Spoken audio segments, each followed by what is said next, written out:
दोस्तों, पब्लिक अक्सर शिकायत करती है कि राजनेता आखिरकार कितना गिरेंगे और राजनेता गिरने का हर दिन नया कीर्तिमान बनाते हैं। और अब तो सोशल मीडिया के जमाने में राजनीति एक तरह से गटर छाप होती जा रही है।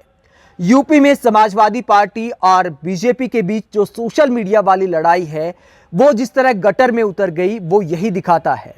और यह भी दिखाता है कि आजकल राजनीतिक दल उसी को सोशल मीडिया इंचार्ज बनाते हैं जो ज्यादा गालियां देना जानता है, जो नीचे गिरने में आए दिन नया कीर्तिमान बना सकता है। समाजवादी पार्टी ने भी ऐसा ही किया है और यूपी में जो भारतीय जनता युवा मोर्चा जो बीजेपी की युवा विंग है उसकी social media head Richa Rajput ने भी गिरने की हद कर दी। डिंपल यादव के लिए ऐसी भाषा का इस्तेमाल किया गया। मनीष जगन अग्रवाल को तो गिरफ्तार कर लिया गया और गिरफ्तार होना भी चाहिए। अगर आप नेताओं के लिए बिलो द बेल्ट भाषा का इस्तेमाल करते हो, अगर आप गाली गलौज करते हो, महिलाओं के लिए सर्विस जैसे शब्द का इस्तेमाल करते हो तो गिरफ्तारी होनी चाहिए। लेकिन गिरफ्तारी अब ऋचा राजपूत की भी होनी चाहिए। उन्होंने भी डिंपल यादव का अपमान किया है। डिंपल यादव के बारे में ऐसे घटिया ट्वीट किए हैं जो पढ़कर सुनाने होंगे ताकि ये समझ आ सके कि ऋचा राजपूत की गिरफ्तारी भी क्यों जरूरी है। पहले सोशल मीडिया जो समाजवादी पार्टी की है उसकी तरफ से घटिया ट्वीट किए गए, उसके बाद ऋचा राजपूत ने डिंपल यादव का कैसे अपमान किया, मैं कुछ ट्वीट पढ़कर सुनाता हूं।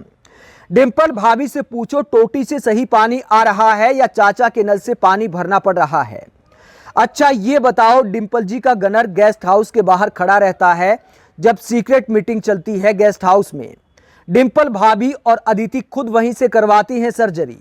मैनपुरी चुनाव में तो 3 बार करवाई है, जान का खतरा था फिर भी चुनाव जीतने के लिए क्या क्या करना पड़ता है बेचारी को। अच्छा चलो ये बता दो, मीडिया सेल का प्रमुख बनने में कोई गलत काम तो नहीं करना पड़ता ना। सुना है अखिलेश भैया डिंपल से ज्यादा टाइम लड़कों को देते हैं और चाचा डिंपल को।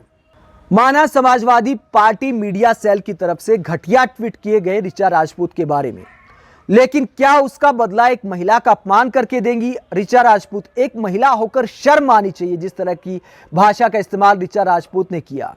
और यूपी पुलिस उन्हें गिरफ्तार करने की बजाय पूरा मौका दे रही है बड़ा नेता बनने का, क्योंकि खासकर बीजेपी की मैं बात करूंगा। बीजेपी में आजकल वही बड़ा नेता बनता है जो विवादों में आ जाता है, जो अच्छे से घटिया भाषा का इस्तेमाल करना जानता है, और ऋचा राजपूत वही कर रही हैं। उनके खिलाफ समाजवादी पार्टी ने एफआईआर दर्ज करा दी है। तो जिस तरह मनीष जगन अग्रवाल को गिरफ्तार किया गया, बिल्कुल सही किया गया, उसी तरह ऋचा राजपूत को भी गिरफ्तार करना चाहिए यूपी पुलिस को जल्द से जल्द। और बीजेपी को तो और भी ज्यादा बदनाम कर रही है ऋचा राजपूत। कहती है मैं तो योगी जी के पद चिन्हों पर चल रही हूं। तो क्या योगी जी यही सिखाते हैं अपनी महिला नेताओं को कि अगर आपका अपमान होता है तो दूसरी पार्टी की महिला नेताओं को खुलकर गालियां दो, उनके लिए डबल मीनिंग वाले ट्वीट करो? इतने घटिया ट्वीट जिन्हें पढ़ने में एक पत्रकार को शर्म आए, और एक महिला होकर तो और भी ज्यादा शर्म आनी चाहिए ऋचा राजपूत को और बीजेपी के तमाम महिला नेताओं को। पीएम मोदी लाल किले से बोले थे अब की बार जब भाषण दिया था कि जब महिलाओं के लिए गलत भाषा का इस्तेमाल किया जाता है तो हम सब का सिर शर्म से झुक जाता है। तो अपनी इस जो अब खुद को झांसी की रानी बता रही है सोशल मीडिया पर कि मैं तो फला क्षेत्र से हूं, मैं तो झांसी की रानी की तरह हूं, डरती नहीं हूं, ऐसे एफआईआर से नहीं डरती। तो तुमने कौन सा किला फतेह किया है ऋचा राजपूत? दिन रात घटिया भाषा का इस्तेमाल करना। माना आपके खिलाफ घटिया भाषा का इस्तेमाल हुआ, लेकिन उससे पहले भी आपने टोटी चोर और पता नहीं क्या क्या कहते हुए अखिलेश यादव के बारे में ट्वीट किया था। उसके बाद समाजवादी पार्टी की तरफ से जिस घटिया भाषा का इस्तेमाल किया गया, मैं उसकी पैरवी नहीं करता और ना ही करनी चाहिए, क्योंकि कोई भी अगर आईटी सेल चलाता है, सोशल मीडिया सेल चलाता है, तो इस तरह की भाषा का इस्तेमाल करने वाले को, अखिलेश यादव को, इससे पहले ही सैक कर देना चाहिए था, निकाल बाहर फेंकना चाहिए था कि हिम्मत कैसे हुई हमारी पार्टी के नाम पर ऐसे घटिया ट्वीट करने की। लेकिन वो नहीं किया गया।